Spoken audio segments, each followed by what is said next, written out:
Good day everyone, it is Caitlin and today we are making 19 teams, chemise, and combinations.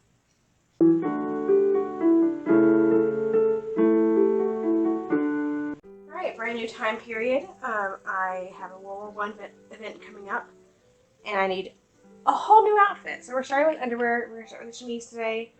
I'm using a downloadable pattern from Etsy from Wearing History. It's their circa 1917 combination underwear. I'm going to make the chemise first, and then we'll come back and make the dual corset cover drawers thing later. So,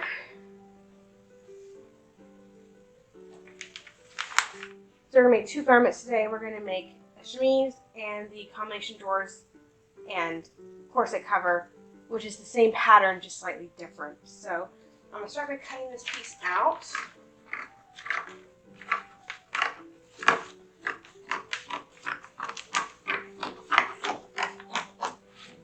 And for the chemise, there are several versions of this pattern. And for the chemise, I'm going to do the ribbon straps. So we're going to cut here. Okay.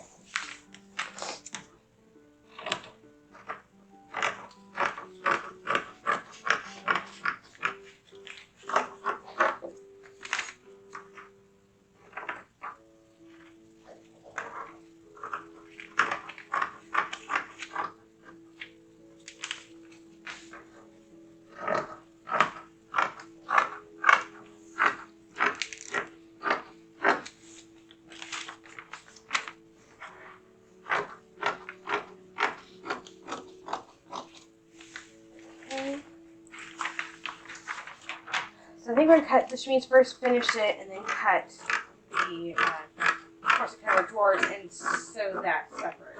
So we're going to do it in pieces. Okay. So start with sewing the piece at the sides. And then weave the pattern out together. We're going to come right back to it. And I don't expect this to take very long.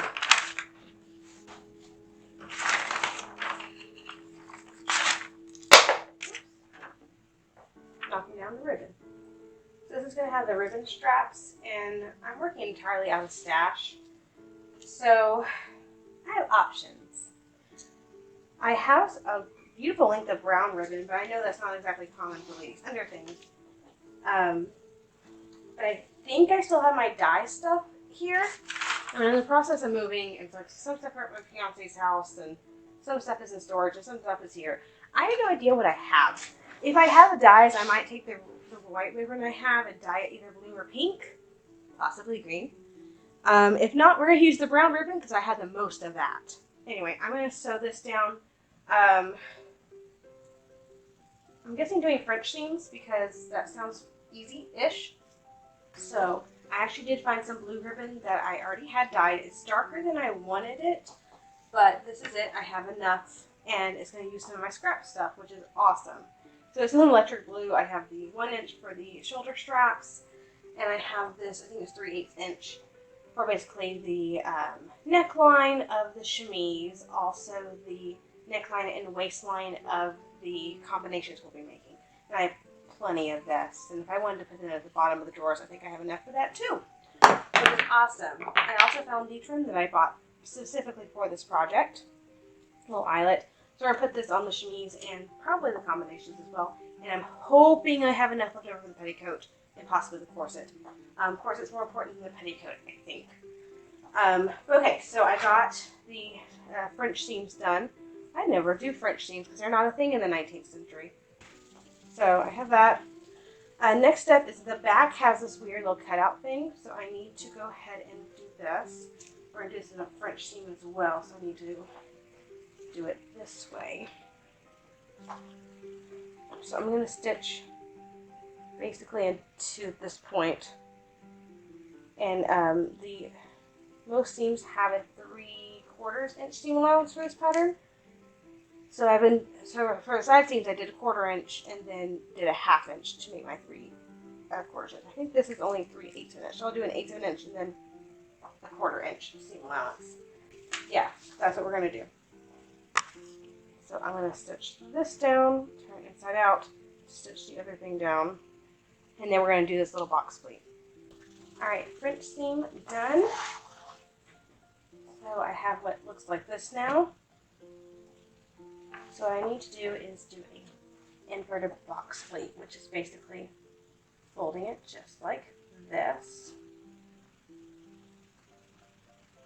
And I'm not too concerned about the raw edges because when I machine stitch over this, it's going to kind of keep them together. Alright, so we're going to put the embroidery on the neckline. So how I basically decided I'm going to do this is I'm pinning it to the edge. Now this is going to add height to the neckline, which I don't necessarily want. So instead of the 3/8 seam allowance, I'm basically going to take up 6/8 or 3/4 to accommodate the fact that I'm adding this part to it. So I'm going to take up basically 2 seam allowances worth, and hoping that works. I mean, I am running on very little sleep right now, so that could be totally wrong with my math. I guess we'll find out.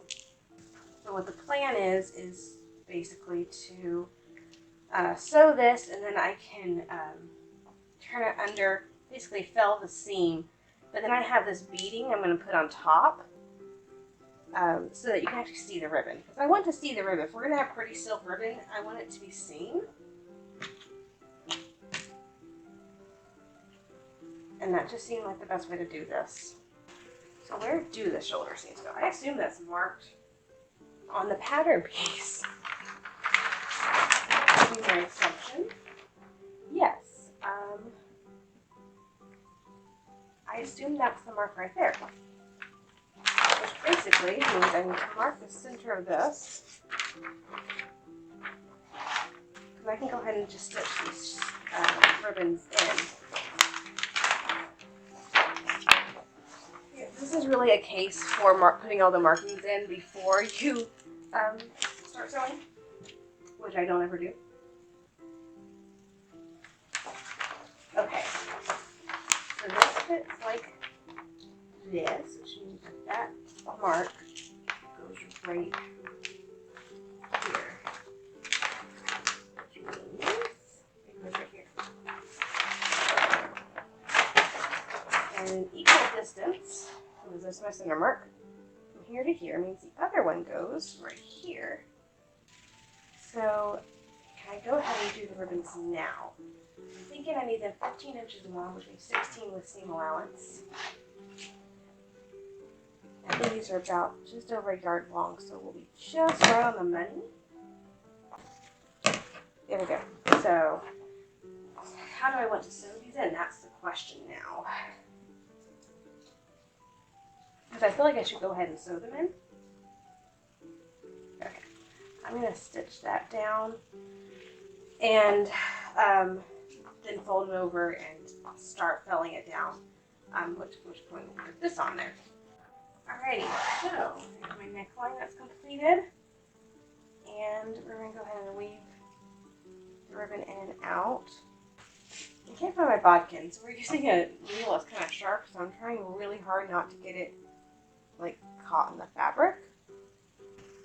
And most chemises I'm seeing have a plain hem. I've seen one or two with a ruffle, but I think we're just going to do a plain hem. I gotta read to see how long of a hem it suggests. Or if it's 3/8 minutes like the rest of the seams. It doesn't say anything about how long to make the hem. I assume it's how long you want the garment. So I may do like a 1/4 inch turn under and then like a 1/2 inch turn under and do the same 3/4 inch that I did on the sides. And then this garment's done. That may be the fastest project I have made in a very long time. And then we'll go ahead and get cutting and sewing on the corset cover. And though we don't have a corset yet, we'll still make a corset cover. Oh, I didn't catch that part at all. Oh, I need to sew that real quick. Alright, well that is the first part that I've seen that I didn't catch, so that makes me happy though. Seems like it's only just a little bit. I've caught all that. Alright, I will fix that and finish beading it, and then we'll go ahead and start cutting out the next piece. Alright, here we are ready to cut another piece. This is going to be, again, the drawers corset cover combination. So it's basically the same thing. I'm going to use this neckline though instead of the ribboned one. They're going to use the actual neckline. Still going to cover it in lace, most likely. And I don't want to do the like crotch button thing that they did. I want actual split crotch drawers like I'm accustomed to, even though I hate them. I still want them because that feels more, it feels like I like that. Just, you know, that's what I want, basically, is what we're getting at. So I couldn't find any pattern. I'm just going to use the same pattern. What I think I'm going to do is go ahead and extend out the hem 2 inches because I want them a little bit longer. And that's just personal preference. But this one is going to get sewn a little bit differently. So I am going to cut this fold off in a second because we're not going to use the fold.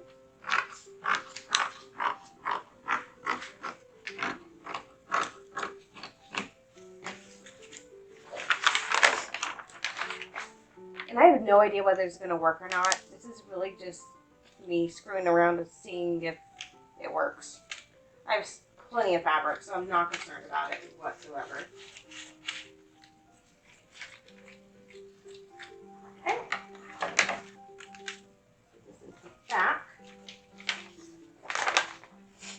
I am done with the pattern piece now. Wait, not quite, not quite, not quite. Hang on.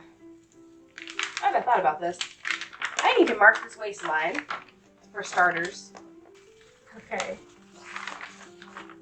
Now we're done with this pattern piece. We're going to need to put some beading there in just a little bit. And I'm going to need to add 2 inches to this bottom because I added 2 inches to the other bottom. I also need to mark this waistline so I can't forget that. And these, I think I'm going to have them button up the front. So I am still having to do buttons and buttonholes. You know, if I really thought this through, I would be sewing this on my 1907 treadle. But I didn't think that far ahead, and so I had the water machine out, and that's what we're using. Besides, technically a straight seam on a lock stitch machine is a straight stitch on a lock stitch machine. Like, it's not like you can tell that it's done on an antique machine when it's done.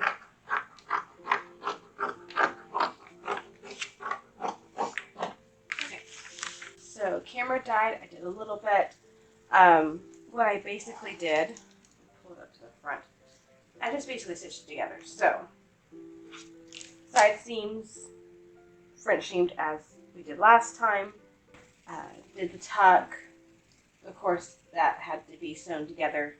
This is the center back because I didn't cut on the fold. I need to sew that together, put the tuck in there. For the leg hole, since we're making these drawers, on the very bottom, on the inseam, I stitched the front and the back together. Just 6 inches. That's it. Just 6 inches. And then I went ahead and finished the raw edges on the inside, so I have a nice clean edge for the front and on the back of the little legs. Then I went ahead and just sewed a little bit of lace or the beading on the waistline.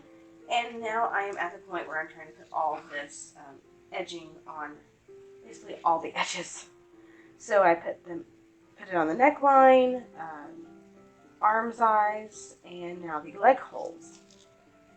I don't have quite enough of the blue ribbon to do like all of this with the ribbon, and I don't even have enough white to dye. So what I'm going to do is just do the neckline and the waistline with the ribbon, and the sleeves and the legs will just have the have this on it, the white work. So I'll stitch this down, go ahead and finish the seam off so there's no raw edges. We are going to have to do buttons and buttonholes. It's going together just about as easily as the last one did, so shouldn't be too long. It's just going to be buttons and buttonholes. Might take a bit. Everything else is going together pretty well. Let's see. And that's kind of what it looks like from the front. So you're going to have lace and split crotch with just the last 6 inches sewn together. Alright, we are very nearly done. I did buttonholes. I only did 5. I went a little bit past the waist. I just did them on a machine because This is 1917, so I feel like that should be appropriate by now. Pretty sure my 1907 machine does buttonholes. My machine actually also sews on buttons. I'm going to sew the buttons on my machine as well. Mostly because it would be easier. And I have these little mother of pearl buttons I'll be using. So, it's just buttons and putting on the ribbon, and we'll be done. Alright, so for the waist ribbon, we're going to use white silk, because I do not have the blue that blue is. My fingers are blue because I tried. So, I got this blue. You can see there's a very definite difference. So, I don't think I have this blue anymore, which is unfortunate. But we'll use white, and it'll be okay. My options were to entirely dye something brand new for all of it and like redo the garment where you already did, or just accept it and use white for this part. And I decided to accept it. Yes, this is a very big ribbon for this tiny little beading. But for the waist, I wanted something a little thicker than the 3/8" ribbon I had. So I think when I get this done, instead of immediately filming the ending, like where you see it on me and all that, I think I'm going to do is go ahead and get the corset done. Even though the corset isn't going to be in this video, it's going to be next month. At least that way, it'll look right in the video, so you'll be able to see all the layers correctly. At least that's my theory here. I guess the other option is I could have, you know, dyed ribbon for this garment and kept the other one blue, but I like the fact that they match. So that was not going to be an option for me. There we go. Okay. Where'd that needle go? Because I need that now. Alright, now we can do the neckline with the blue ribbon that matches. If I ever figure out exactly what color this is, I have extra ribbon and I can always go dye some more. I just need to figure out exactly what it was. You know, I dyed this ribbon for one of my 1860s dresses and I filmed that video. I wonder if I already had the ribbon dyed or if I dyed it specifically for the video. Because if I dyed it for the video, I may have said which dye it was or what color it was. I'll have to go look into that. Because it clearly was not the one that I had. I didn't think it was that one, but you never know. It was the only blue that was in there.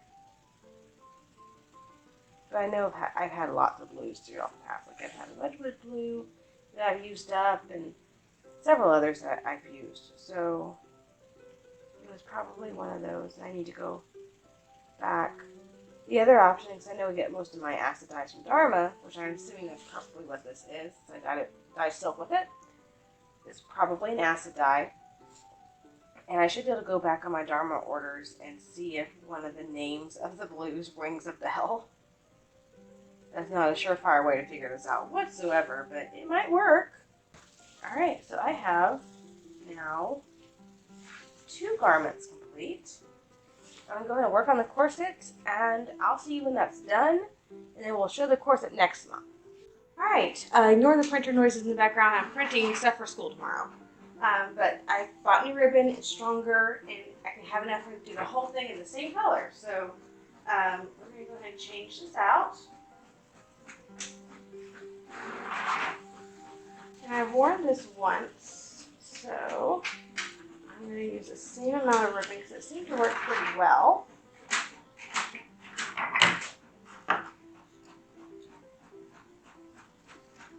I can save this ribbon to work on something else, or to use on something else. Apparently one end of this ribbon is thicker than the other end. Let's try it this way and see if it works. If not, we'll figure something else out. Now I am going to have to partially take out these seams. Actually, I'm not. I'm just going to cut them right there. And really, I think these need to be moved over a little bit anyway. I think by about 2 inches. They were just a little tight around my shoulder. So A, I think those need to be a little bit longer, and B, a little bit wider set, or not even wider set, closer set, like more inwards towards the bust is what they need it to be. All right, next one.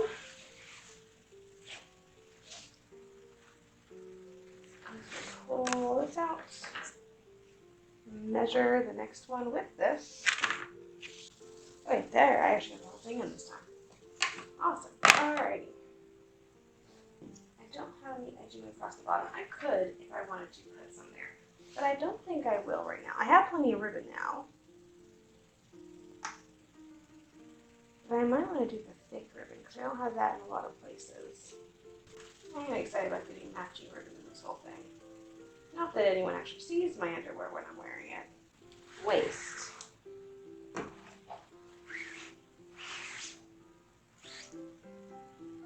I need to measure that, don't I? Alright.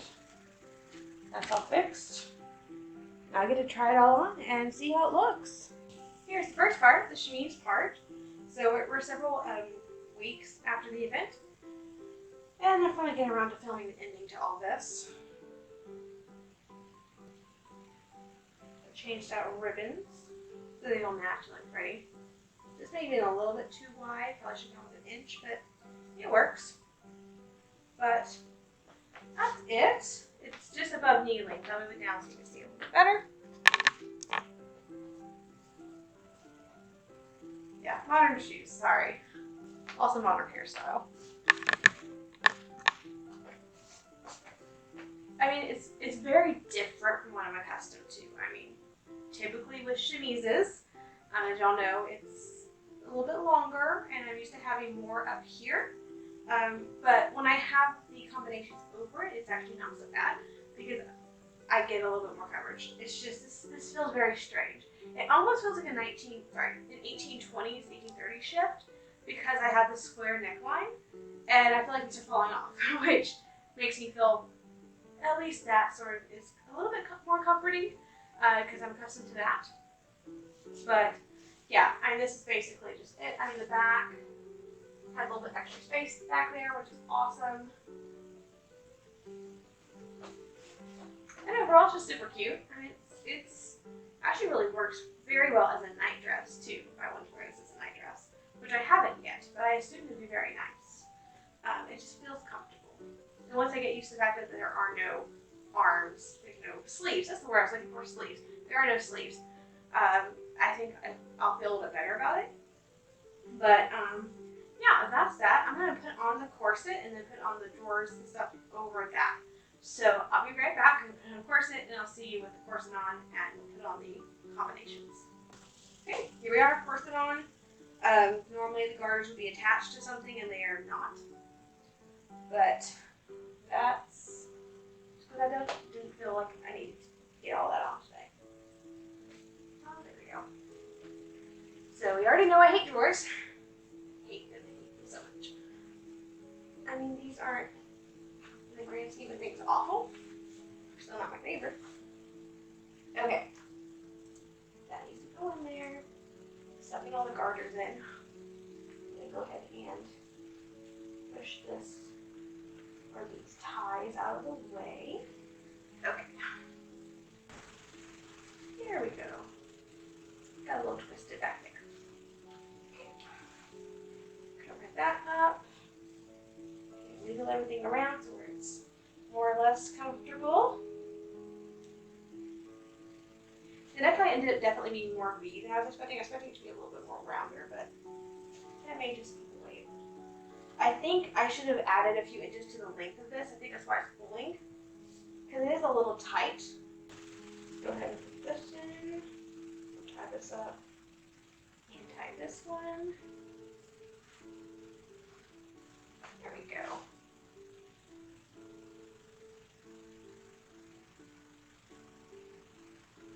There you go. So those are the combinations. So, I mean, the drawers are very roomy. They're not like, I can still feel the fabric between my legs, which is what irritates me. I don't like fabric between my legs. That's why I won't wear pants. That's why I don't like drawers. It irritates the daylights out of me. So it's still there, but it's only like that much fabric. So it's at least better than 19th century drawers, but I still don't like them. this works out very well. I mean, I can kind of pull out the shoulder a little bit so it actually gives a little bit more elongated shape, but I think, again, this pulling is simply because I needed to add in a few inches. So if I ever make these again, like say these wear out and I need another pair, I'll be making them just a little bit longer. But there's the back.